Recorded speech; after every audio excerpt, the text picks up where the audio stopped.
My name is Christopher Mader. I want to thank Hal and everybody for inviting me to be here today. When I was asked to speak here, I told my wife what was going on. She said to me, she says, "What makes you so qualified to talk about wind power?" That's a good question.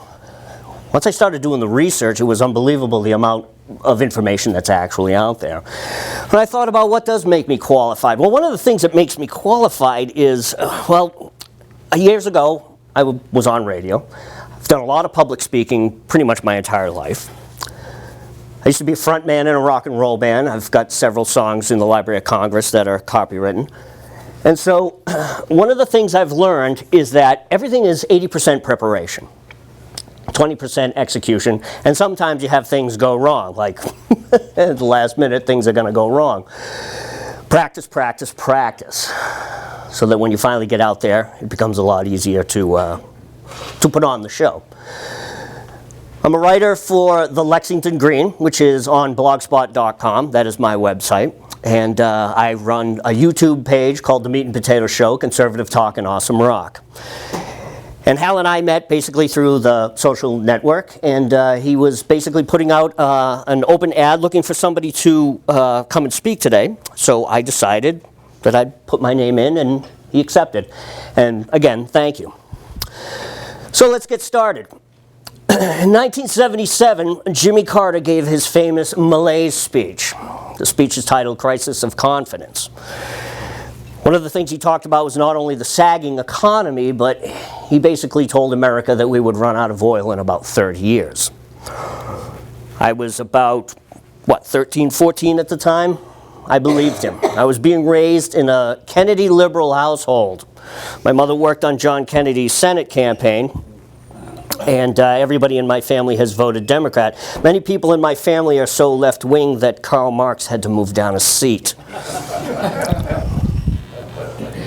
So one of the things that Jimmy Carter did, in his administration, and I'm currently reading the White House Diaries, Jimmy Carter's White House Diaries, fascinating book, is he started the Department of Energy. Another thing that he put into play was he started some of the first of the tax subsidies and the tax credits for alternative energy. And I remember that time. Again, I was being raised in a liberal household, so one of the things I did is I went down to the library. I got all sorts of books on solar power. How to build your old solar power bathtub to a wind-powered air conditioner. One of the things, and again, all the subsidies were not necessarily being pushed for a national usage, much like we see today. Wind power, solar power, it works best on a personal level. If you want to put a solar panels on your house or on your building, your business, that's fine. That's your business, it's your house, it's your property. And yes, it will make a difference in your energy bill, guaranteed. Doing it on a national scale is a different story.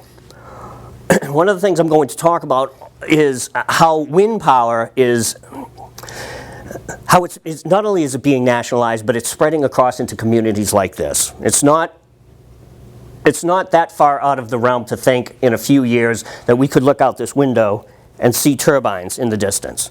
These things are big. They're huge. There's all sorts of health problems going on with them. There's all sorts of visual problems going on, and I'll get into that in a minute. Now, building wind turbines out in the desert, out in the ocean, maybe large prairie tracts, okay, I can understand that. Okay, the land is wide open. We're talking thousands of acres that's available to people. But what I'm going to talk about is a couple of towns and a couple of communities where basically they've been duped into having wind power put into their communities. Falmouth, Mass, you had mentioned Falmouth, Mass. That's another community there, and there's all sorts of health problems. It's very important that we talk about what type of wind turbines that there are. There's basically three groups. There's the 1.5 megawatt, the 2.5 megawatt, and the 4.1 megawatt. Now, these all rise in scale, so it's conceivable that you could have a 1.6, a 1.65, a 1.7. Same thing here, a 2.6, a 2.8, all the way up. The most commonly used one is 1.5. These things are about 200 to 300 feet tall. They're the most widely used. They're adaptable to all sorts of wind conditions. Heavy gusts, steady breezes. Most of the parts are produced for these. They're kind of like the Chevy truck of wind turbines. There's anywhere from 20 to 50,000 of these worldwide. And that's old data. That's from like 2008. I couldn't get anything newer. 2.5, Taylor County, Texas, completed in 2008 by Florida Power and Light Energy. Largest wind farm here in the United States, 2.5 megawatts. These things are almost 400 feet tall. These are the big boys. These are the Cadillacs. These are primarily offshore, and because of the gusting of the wind offshore, they have a different gearing system. As I said, these things are huge. There are some towers that are in excess of 400 to 600 feet tall. That's just the tower. On top of the tower is what is known as the nacelle. The nacelle is about the size of a city bus. Weighs about 56 tons. Oh yeah, a lot. Each blade can run anywhere from to 120 to 150 feet long, depending on which one. And again, like I said, these all rise in between, so it's 1.61. You see, they get bigger and bigger as they go along. Each of the blades can weigh anywhere from 30 to 40 tons each. The towers themselves, once assembled, once completed, 160, 180 tons. These things are huge. In order to construct a wind tower, let's take one of the biggest ones. We're talking a concrete hole about 30 feet deep. And it's an octagonal hole. Goes down about 30 feet deep. Sometimes it has to be blasted into the bedrock. The bedrock is blown out. What happens when we use dynamite? We create slag. Everybody knows anything about mining. Slag is the waste material that comes out of digging a hole. There's a difference between topsoil and clay soil, and then you get deeper down. This stuff has to be remediated or removed. In fact, the concrete that is used in some of these can be in excess of 3,500 cubic yards of concrete. That's huge. That would be enough probably to pour the entire foundation of this entire building. But it's put into a hole that's about maybe 50 feet across and 30 feet deep. Tons of rebar, which all has to be produced. And by the way, as we all know, concrete is one of the largest emitters of CO2. Probably right up there in the top 5. How many did I say these are worldwide? 20 to 50,000. And that's just this one. That's just the 1.5, the Chevy truck of wind tower. All that concrete, all over the place. Huge CO2 emitter. So we have the concrete, the rebar. Now you have to have a road. You have to construct a road to get up there. Most of the road is, because it's an access road, it's not going to be paved. It's just going to be a gravel road. And what happens when it rains on a gravel road? Okay? Runs down into the main street, runs into the culverts, runs into the water system. So you've got all the concrete, all the rebar. You have to build a road, which means you have to cut down trees, clear land. I thought we were trying to improve the environment here. Okay. Let's say you're on a mountaintop. Well, you have to cut a road, cut down more trees. Well, what happens when the trees grow back? Well, you have to spray herbicide. Well, I thought you were trying to protect the environment. The towers, once they're erected, actually, excuse me, I digress. When the concrete is put up and the towers have to come through, they're unbelievably large. I wish we had some way to scale it here. Picture in your mind probably one of the largest pine trees out there. That's just a section of the tower. One section. They're usually built in 3 to 4 sections. It's usually hauled on a huge semi. In fact, there were some areas in England during where it's called Askham, the Askham wind farm in England. It's up in the Lake Country. They actually had to remove historic homes. The hedgerows that are famous in Britain and Europe, Many people know about the World War II fighting and the hedgerows. They all had to be cut down, cleared out, brand new road put through, going through there. They all had to be taken down. Again, I thought we're trying to improve the environment here. Now, once these towers are erected, there's a couple of problems. They're so big, the blades are so long, that if you took one of these larger ones, end to end on the blade, and that circle, it's over 1 acre. 1 acre, that big spinning is 1 acre. It's not a few hundred feet, it's an acre. It's huge. Spins anywhere between 100, on a slow day 100 miles an hour, on a good day with wind, top speed 180 miles an hour. Spinning over an acre. It's gigantic. You stand next to them, it's a constant in a rainstorm. And you know how rain is around here. It's not like, oh, it rains and then that's it. No, it'll rain for days. It'll be misty. You know these days we get in New England, misty, murky days, foggy. It's like a jet plane because of that low air pressure beating against the blades. It's like a jet airplane. The constant roar, the vibration. These towers, again, in a desert situation, in a prairie situation, and I'll even say in a wilderness situation, even though I'm not all for cutting down the trees and building roads and using herbicide, I can understand, okay, you put them far away, they're out there, nobody really sees them, you build some transmission lines, that's fine. But a lot of these towers are being built in communities. I was telling Bill on my way over here, where I live in Worcester, there's one tower right literally a few hundred yards down the road from where I live. It powers a Catholic school that's right up the street. It's huge. You can see it from all over the city. You can be anywhere in the city and you can see it. It's ginormous. It's unbelievable. So when these blades are spinning at anywhere between 100 and 150 miles an hour, it causes problems with things like not only the wildlife, but there's this phenomenon. And I'll get into the Falmouth thing in a second, because this is one of the problems the people down there are complaining about. There's a strobing effect. If you have a wind tower, and the sun is either rising up behind it, or the sun is going down behind it, that tower is going to cast a shadow. And as we all know, when the morning and the afternoon comes, shadows get long. So you can be standing there and your shadow is like 10, 12 feet long. Now imagine you have a 400, 500, 600-foot wind tower with blades that are 150 feet long each, and it's spinning. What you get over a half a mile away, say there's a house or a community, you get this large shadowing, constant shadowing. And it's like a strobe effect. And if the wind picks up, it's like being at a rock concert. Lights. Imagine if we had a dimmer here and I just went like this with the lights. After a few minutes, you'd be like, stop that.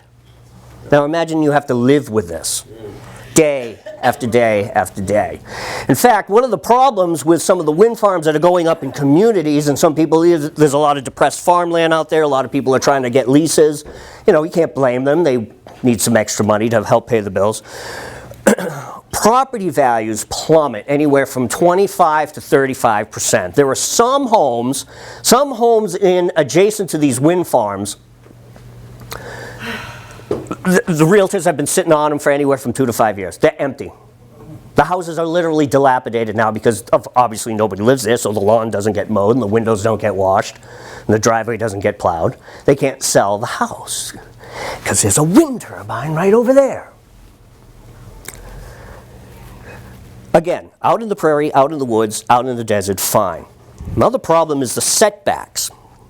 There are no state and federal regulations for setback. And if nobody understands what a setback is basically you can't build something within X amount of feet from either your neighbor or a wetland or a road. It's called a setback. Things have to be set back a ways. It has to blend in with the environment, has to blend in with the community. You can't paint your house orange and put on 6 stories in the middle of a neighborhood. I mean, there's certain zoning rules. There are no federal and state setback regulations for wind towers. Communities have to decide that for themselves, and many communities are woefully inexperienced at doing this. They tend to rely on their standard. Well, if we have a fact, we do have an industrial park over here, and it's set back from the neighborhood 2,000 to 3,000 feet, or 1,600 feet. Well, that's different. You know, a factory, you can build hedges and kind of block out the factory and, you know, not really see it. Same thing with a highway. Highway can be put through, and you can do plantings and those sound walls. These towers are gigantic. So you basically look out your window, and first of all, you see the tower, the conical tower, and you have these huge blades spinning, and it's not just one. People want to put in anywhere. In order to make a wind farm viable, you need a minimum of 20 towers, a minimum. Wow. Like I said, the one that's in Worcester, it's only a singular one, but it powers, it just supplements the power for the Catholic school. And that's private property, that's a private Catholic school, they can do whatever they want, that's fine. But if that was to be a commercial operation, you would need at least 20 of those towers. And that's in the middle of a community. Now let me get to what's happening in some of the communities. This great documentary my wife and I watched the other night. I was telling you over here how my wife and I like to watch a lot of television. There is a community in Delaware County, New York. The town is called Meredith. Used to be a big dairy area back in the 60s. Now it's, of course, it's, you know, mostly hay farming, and, you know, there's a few dairy farms there, but it's not like it used to be back in the 50s and 60s. Company called, an Irish company, called Airtricity, started snooping around the town. Well, I'll get to it in a minute. Wait till you hear this. They're snooping around in the town, and what they do is they go to the public records, obviously, and they find out who's in the most trouble financially, who owes the taxes. They approach these people first, and they say, "Oh, you've got nice acreage out here. How would you like to have a lease to have a wind tower put up?" Asking price is $5,000. $5,000 just to sign a tentative agreement. They'll hand you $5,000. But you got to be quiet. Don't tell your neighbor. Don't tell your neighbor. Well, interestingly enough, these representatives are going over to the neighbor and doing the same thing. Because they want to get these tentative leases. They want to buy the land in a group. They want to get everybody grouped together. Another thing that they do, now these people are called prospectors. Another interesting thing that they do is they'll not only find out who's in the worst financial shape, is they'll find out who are on the board, the city councils. Who are the business owners? Who are the landowners? Who are the people writing the checks and deciding at the city council meeting? And they go after them. Now, most people, probably not a lot of people in here, I attend my city council meeting as often as I can. A lot of people don't. A lot of people don't. They tend to be boring. I know. We've all been to them. They can be nauseatingly boring sometimes. So they actually depend on this. They actually depend on people not showing up at these city council meetings. And what happens is they vote in. They say, "Oh yeah, we're going to put a wind farm on Joe's land and Sue's land and Bob's land, and we're going to hook them all up. All in favor? Well, we're all on the board." So people wake up the next day, and quite literally there's semis going down the street carrying turbine parts. And by then it's too late. The leases have already been sold. Now in Meredith, New York, that very same thing happened. In fact, the town lawyer actually rewrote the town's zoning statutes so that she could have these wind towers installed in the town of Meredith. The lawyer for the town of Meredith on the city council rewrote the zoning laws so that they could have the towers.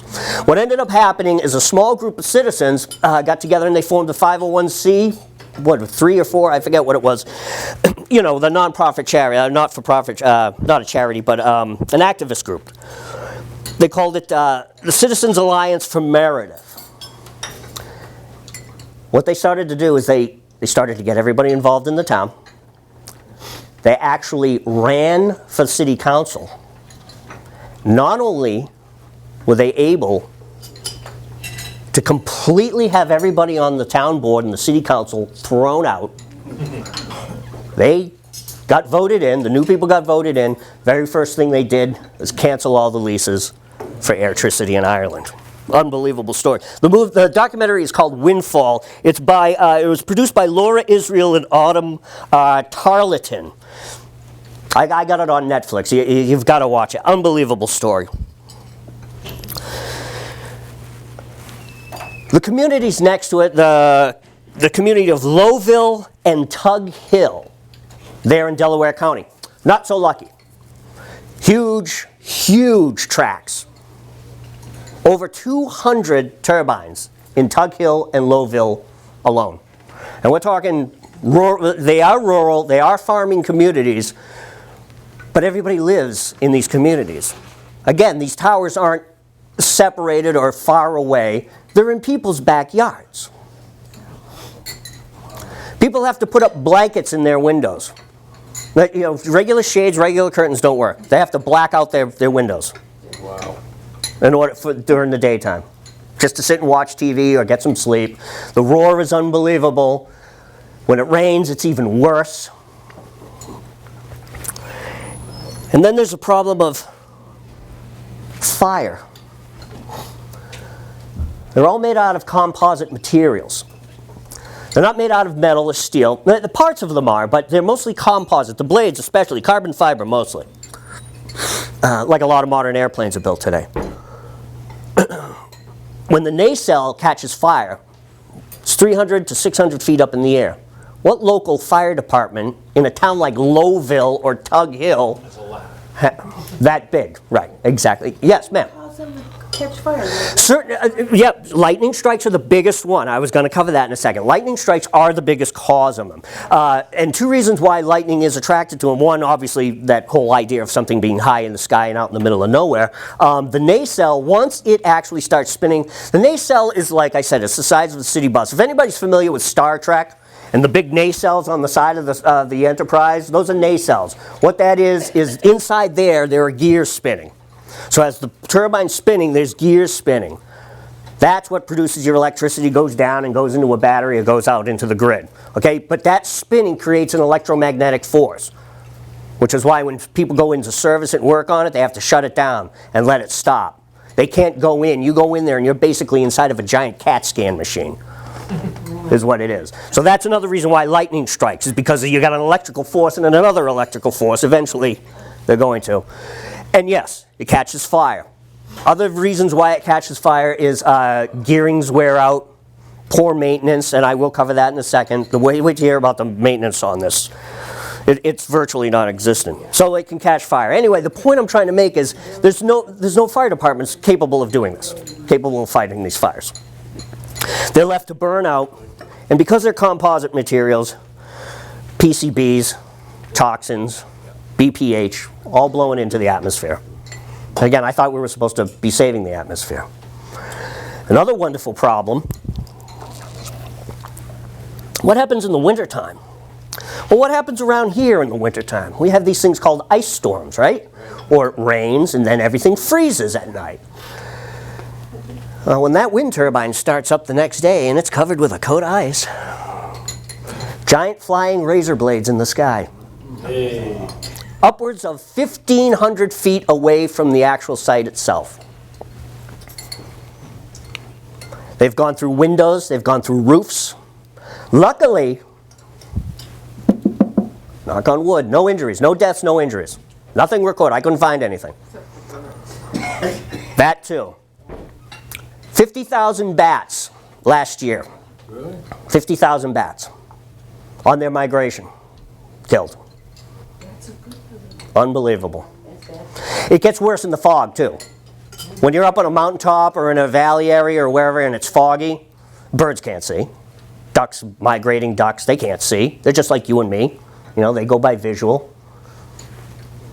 Slam right into them because of the fog. Happens all the time. Thousands of animals. In fact, the roar is so bad that in some, let's see, it was in Hubbardston, Tennessee. There's a mountaintop site, and some of the people, who hike the woods and, did hunting up there for years and years, they can't find any game anymore because the roar is so bad. The land is cleared out. There's no deer. It's not like they killed the deer. No, the deer are like, screw this, I'm out of here. They're out of there. They quite literally. So there's no game. So we've got the ice flying off of the thing. Upwards of 10,000 gallons of petroleum are used in, say, a wind farm of maybe 200. And what did I say, Lowville and Tugville, they have upwards of 200 towers. 10,000 gallons of oil, lubricating oil, generator oil. And I thought we were supposed to use wind power to get off of oil. Over what period of time? Practically once a year. They have to replace, because like a car, we change our oil every 3,000 miles or whatever, but because of the use of the turbines and the huge massive gearing that's inside of there, they usually go up there once a year and they shut the thing down, they'll drain out all the oil, replace the lubricating oil and everything else in it, and then they start the thing back up. Which brings me to another great point. See, these wind turbines don't just spin when the wind blows. They have to be toggled on. Literally, you throw a switch. And that power comes off of the grid. It doesn't come from the battery set station at the wind tower. It doesn't come from the wind tower itself. It comes off of the grid. It's insane. It's completely insane. The rated capacity of an average wind tower, the best rated capacity is basically the maximum output that any electrical device does. 20 to 25%.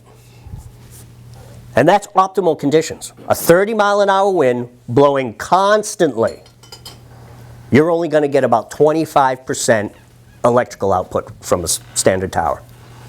Not 50%, not 100%.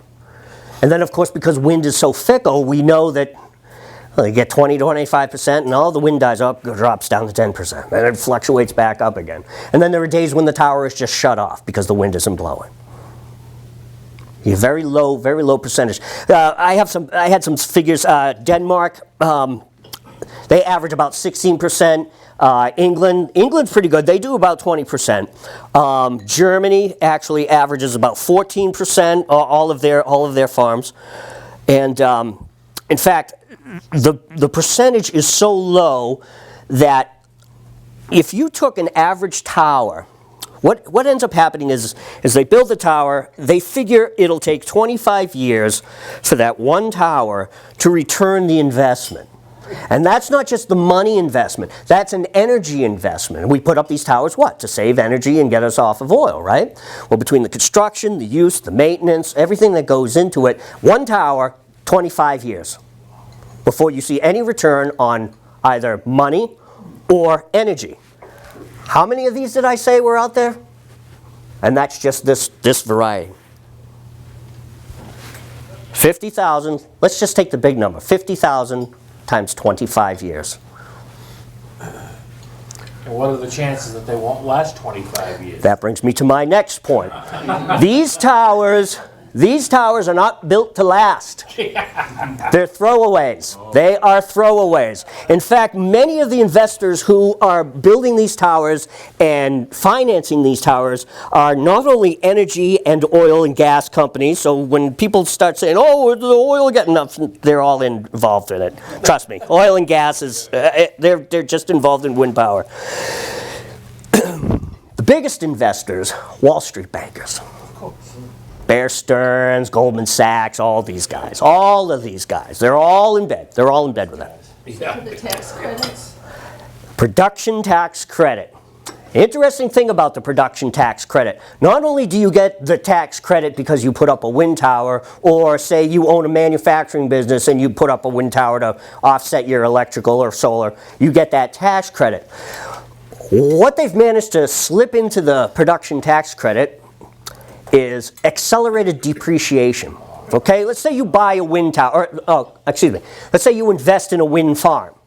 and you put up 50 towers, you can start depreciating them immediately. It's worse than when you drive an automobile off the sales lot. Yeah. You immediately, and because you're depreciating it, you can actually get a kickback from the government because, wow, it's costing us so much money to maintain these towers. So we need more money. Now, you guys are going to lose your lunch. No. Let's say you sell that wind farm to another company. Guess what? That company can turn right around and start depreciating it all over again. Tax credits. Wonderful company. General Electric and our good friend Jeffrey Immelt, and I've been wanting to get to him. Jeffrey Immelt, I actually saw this on a 60 Minutes interview with Leslie Stahl, has essentially cornered the market for wind turbine production. He makes not only the nacelles and the components that go into it, he makes the blades. Okay? Most of that production is here in the United States. I got to give him credit for that. But what he's gone and done is one of the reasons why Jeffrey Immelt was able to position himself in that situation was, well, A, he gave about $20 million to the Obama-Biden campaign in 2008. And as a special thank you, in November of 2008, quite literally after the election, quite literally, suddenly GE manages to become FDIC insured. Now, what is FDIC? It's for banks, right? GE isn't a bank. Ooh, but wait a minute. There was a loophole in the stimulus bill. GE owned 2 small chain banks in Utah. Oh. Not like Bank of America or Chase, Wells Fargo, National Bank. 2, like Citizens Bank or something that we would have around here. Just 2 small chains in Utah. $139 million from the stimulus bill. What else has Jeffrey Immelt done? He shipped all our light bulb manufacturing to China or to Mexico. Yep. They cornered the market there. In fact, shortly after the Obama election, Jeffrey Immelt sold off his healthcare subsidiaries to GE, but not before telling the senators so that they could all cash in their stocks. There's a great book by Robert Schweitzer called Throw Them All Out. It tells them all about the insider trading that's going on in Washington, D.C. Our good friend Senator Kerry made millions off of the GE swaps. Unbelievable. Gotta read the book. Gotta read the book. So GE sends all their manufacturing for heavy locomotives down to Brazil, and that leaves them in charge of mostly making light bulbs and wind power. He's also the job czar. And who makes up this council? CEOs, Wall Street bankers, and union representatives. The very people who got us in the mess in the first place. They're on the Obama Jobs Council. Don't forget, GE paid no income tax. And GE paid no income tax. Absolutely correct, sir. Absolutely correct. Now,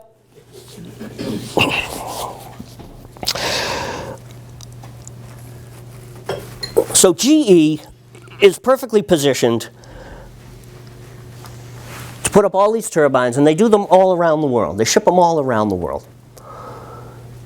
The subsidies that exist from the federal government are worth more than the actual investments these people make.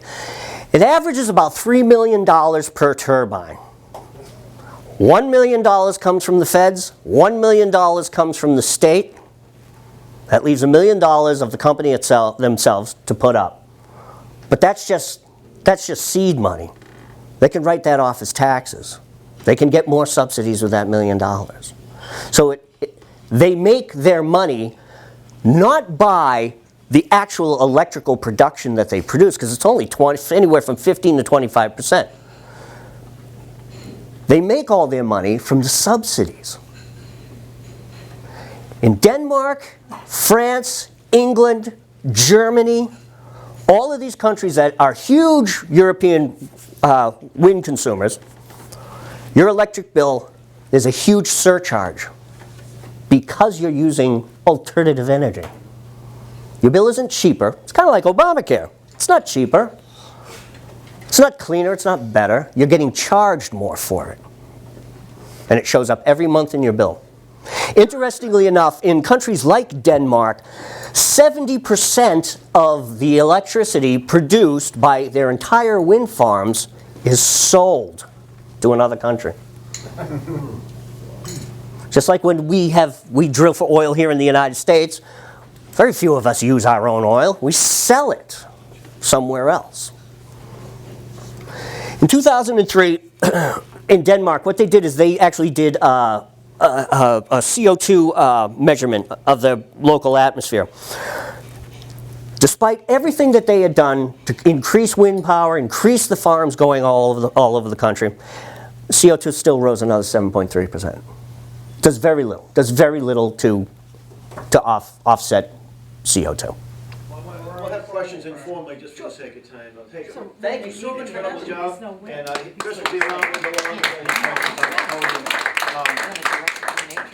So I learned a whole lot. I thought I knew a lot about it, but I learned a whole lot more. And by the way, I've been to Lowville, and it's awful. I mean, it's all rural. You got some quaint little farm stands there, and you see these wind turbines everywhere. So I can firsthand. But I traveled throughout the region, and I might not be in an area for 6 months. Bingo, there's a wind turbine. Cape Cod, Kingston, Massachusetts. Most of them are built around the dumps, the transfer stations, right? But people live pretty close to these things. Drive down Route 3, and you see these horrible, gigantic poisonous mushrooms, you know, around the area. So again, let's give them a nice warm up.